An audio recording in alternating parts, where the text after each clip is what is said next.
Good morning everyone, my name is Crystal and welcome to my YouTube channel. Welcome old subscribers, welcome new. Thank you for watching. If you like my videos, please press the like button, please do subscribe. It is Wednesday morning, the same as yesterday. I've got a lovely golden tree outside my window. I love the colour of the autumn leaves. The sun is out, but obviously it's not hot outside, so I'm still going to wrap up warm. Alexa, good morning. Good morning. On this day is 1877. Thomas Edison made one of the first ever recordings of a human voice. He recited the nursery rhyme "Mary Had a Little Lamb," using his specially built phonograph device. It worked first time too, to Edison's surprise. Alexa, what time is it? Good morning, Crystal. The time is 8:23 a.m. Alexa, what's the date today? It's Wednesday, the 6th of December. Alexa, what's the weather like? Right now in Rochester, it's 1 degree Celsius with clear skies and sun. Today's forecast has lots of clouds, with a high of 5 degrees and a low of 1 degree. Alexa, whose birthday is it today? Today's famous birthdays include Greek professional basketball player Giannis Antetokounmpo, American television and film actress Sarah Rafferty, American football quarterback Johnny Manziel, 56th Governor of New York Andrew Cuomo, and American producer, writer, director, actor, and comedian Judd Apatow. Right guys, so it is Wednesday, it's the middle of the week. Yesterday I went out to Strood to get my prescription and that went okay. Excuse me. And then I went to Asda. So I have food. I've got my prescription for over the Christmas period. I won't need any until January now. So if I couldn't look after myself, I wouldn't have been able to order my prescription and go and get it, would I? So I just wanted to say that because many times I've been told I can't look after myself and yet I've been left alone for several years now. So there you go. I suffer from a chronic pain condition and it's no joke. I have to live with it. I take painkillers and just going out somewhere where it's noisy, you know, the noise of the traffic, people, it causes me pain. So when I come back, yesterday I got pains all over my body. Last night, yesterday late afternoon, I got pains all over my legs and all over my body. So I was going to go out today, but I can't. I can't do it. And I know when I can do something and when I can't do it. So I can't do it today. I've put it off for another day. Also, I got a nasty surprise, didn't I, when I got home? I got this debt letter, which I'm going to read out now because I've got more time and I'm in the comfort of my own home without anybody interrupting. Right, so you have 30 days to avoid a county court claim. This is from Overdale Solicitors in Bradford, BD5 5GA. It was sent out on the 30th of November. Nice Christmas present, early Christmas present from, and if it's undelivered, please return to Lonehead, which is a place in Scotland, where I was getting funny phone calls from, Scotland. Letter of claim, 30 days to prevent legal action. We act for Lowell Portfolio Limited. We are instructed to recover your debt of £197.57. You have 30 days from the date of this letter to either make a one-off payment of £197.57, agree a payment plan, or respond to this letter as set out in the following enclosed documents. They've gone to great lengths, right? We're living in Mickey Mouse land here, with people parking on pavements, doing what they like. And I get sent this really, really authentic letter, full of questionnaires.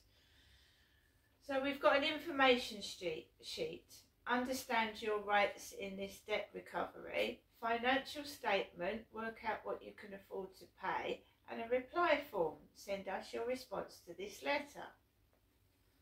And how you pay them, and they've got phone numbers, opening times, their help desk, right?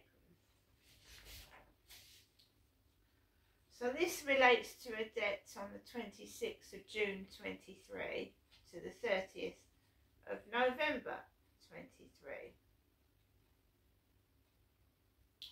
And they're saying if I don't respond, don't reply, it could go to court and I would have to pay £311.37, which is irrelevant. I haven't got any savings, I've got no money, so they wouldn't get that anyway.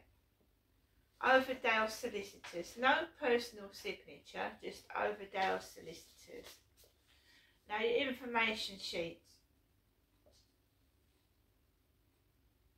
I've got the Citizens Advice telephone number, the Civil Legal Advice, the Step Change Debt Charity, National Debt Line, and Advice UK Christians Against Poverty.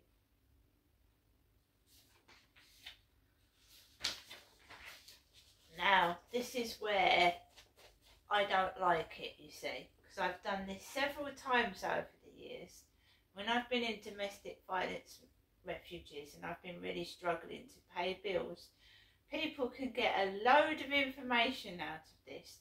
They want my name, address, postcode, telephone number, how much money I get. They want to know about my rent, my TV licence, how many people I've got. Now I've been getting sent funeral plans, which is scary enough. But they want everything. They want to know how much I pay for the gas, the electric, do I get any child benefit? And that's really personal information. Things go missing in the post. You could have a dodgy post person. I mean, it could be anybody that's stalking me or whatever. That you get a lot of valuable information out of that, right? So I'm not filling that in. I'm not telling strange people I don't know all my financial information, my address, how many kids I've got. I mean, that does sound like sinister to me. What are they doing with all this information? So they're not getting it, however much they try. So I had that yesterday, right? Nothing nice. There was parcels all over there. It's getting towards Christmas. Parcels for people's in the flats. And I get a horrible, nasty debt letter. I'm getting phone calls. People telling me they've got new cars. They're going to places. They've been to Christmas markets. What have I done this year? Try and keep safe, and I'm stuck in my flat. I've not been to Christmas markets. I can see the fair over there, but I'm afraid to leave my flat because I'm being harassed by an unknown person, or persons, as Nicole Carter of the so-called police force told me. Now, I get notified when Brian Harvey uploads videos. He's going through a similar situation to myself, and he gets annoyed, and he gets cross, and he gets upset, and he yells, and he shouts, and he gets like I used to get. I used to get like it a lot. And you say things you don't mean. So he is with Clarion Housing. I've never heard of them, to be fair. I've never heard of Clarion Housing, but that's London, isn't it? I don't live in London, I live in Rochester. So he's like myself, he does YouTube videos and tells everybody about his life, where he lives.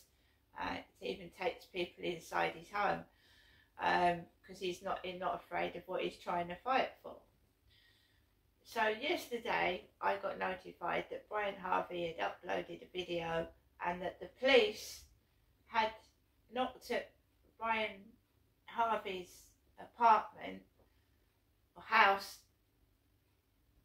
because Clarion Housing had sent the so-called police round there because he'd actually threatened one of the housing workers or something. Don't quote me on that, but something to do with saying something to one of the housing workers, and they're making out he had knives in his flat and they were frightened to go in there. So the police went round to Brian Harvey's house yesterday, and basically it was a couple of women that couldn't defend themselves. If someone had a knife and was extremely dangerous, these two women couldn't have defended themselves at all. So what silly person sends two small women round to someone they think has got knives as weapons?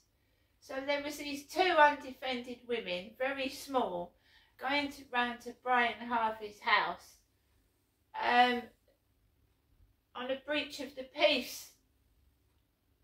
They weren't real police. If you take a look at that video, the police are laughing. They're going through his flat, laughing at what he's saying. Not directly, but he's taken them into his home, telling them all about the case history that he's been trying to fight for. No, they're not taking him seriously. They're giggling, they're laughing. He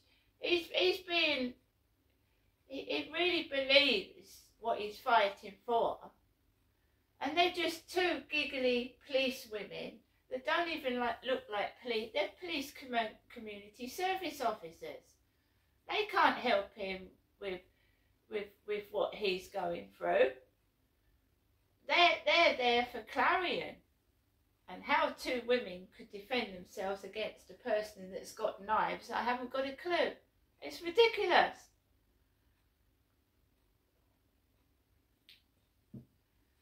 To me, they were laughing, not directly at him, but they were giggling and laughing and listening, but they were just going into his house and having a good old look. They could have been spies for Clarion, seeing what he's actually done to his house, you know. I be very, very careful. He's very, very vulnerable. I know that those police, they ain't real. You wouldn't send two tiny little women to a man that's possibly got knives in his flat. He's just being used for entertainment like I am. He is, I can see it. He's being laughed at and mocked and not taken seriously, right? He's going through a very similar situation to what I'm going through. He went through a horrendous thing with his ex-partner where he lost his access to his kids. That happened to me. I lost access to all my children because my ex-husband kept me away from my other children, which I had 50-50 access to see. But every time I wanted to speak or see my kids, he sent them out to play or they wouldn't be on the phone talking to me. He would, but I couldn't speak to my kids. So I know what it feels like. I've gone through it myself, and people don't listen to you. It's like Mickey Mouse Land. They're laughing at him, and they're laughing at me, and we are talking about serious issues. He loses his temper because anyone would. What Brian's been through, what I've been through, anyone would lose their temper and get cross. Some people wouldn't even be alive, especially things that I've been through, trying to fight to see my children in 2008, 9, 10, 11, 12, whatever. I've been left for dead on my own. So I'm on my own now, and of course I get frightened at certain situations, and you just left. It's a conspiracy, it's a cover-up, you can see it. Whenever you go to someone, they don't help you, they don't do anything. The same in Brian's case. It's a bloody massive conspiracy. And that guy that came up to me, that man that came up to me on the day of King Charles III's coronation, called Charlie, like King Charles III himself, was talking to me about Charles and Camilla. And quite frankly, right, with all their money and wealth, I was on my own last Christmas, suffering horrendous noise from the neighbour upstairs New Year. So hearing about two people that are so rich, they don't know what it's like to be poor and left for dead or by yourself on your own. I didn't really want to hear that. Not on, you know, not at that time. So this Charlie comes up to me and he says, oh, Charles and Camilla, you know, have you heard about their love child in Australia? Why would you just come up to someone and start speaking about that? I said, I know. Yeah, that's bad, isn't it? I went, no, I've heard about that guy before. He's on YouTube. The Australian guy that says that he's the love child of Charles and Camilla, and that they're ignoring him and won't have anything to do with him. Right? So he started talking about Charles and Camilla. And what's that got to do with me, this Australian love child? As far as I know, my parents were Jennifer and Derek, you know. So why is he talking to me about Charles and Camilla's love child? They don't care anyway, do they? They're there. Camilla's got the crown that Princess Diana would never have on her head, laughing her head off. And Charles got what he wanted. He wanted Camilla from the start. He used Diana to get two heirs to the throne. Diana was cast out of the royal family, lost her HRH, her Royal Highness title, lost security. That's part of the reason she had an accident in that tunnel, because she wasn't allowed royal security. No armed guards or anything like that, because she was struck out of the royal family. So you've got two people laughing their heads off. The Queen's dead and they can do what they like. And they're loaded, you know. Diana will never wear a tiara again. She's dead. I don't want to hear about Queen Camilla's tiara first thing in the morning. There's people out there starving to death on the street. I couldn't give a shit about Queen Camilla's tiara. You've got two old age pensioners that to me are robbing the country blind with their extravagances. I'm sorry, but that's what I believe. And if they did have love children, they're hidden away, probably in wheelchairs and penniless, while they're stuffing their faces at Christmas with salmon and whatever, pheasant. I don't want that on my phone first thing in the morning. Two greedy Scrooges. Anyway, guys, I believe in telling the truth. I'm sorry, but if you go around telling lies and covering, this is why the country is in a terrible state right now, with fighting and stabbings and misery, because it's going to the rich and the poor are suffering. Now I'm going to get on with the rest of my day, right? I have no protection at all, nor does Brian Harvey. He's got metal gates at his front door. I'm in Fort Knox, being hidden away. Now, Christmas is going to be the same as last year. Until someone takes over this country and pulls it back on its feet and realises what needs to be done and just doesn't sit there stuffing their faces, wearing luxurious costumes that are outdated. We're living in 2023, not the 1900s. Things aren't going to change. See you later.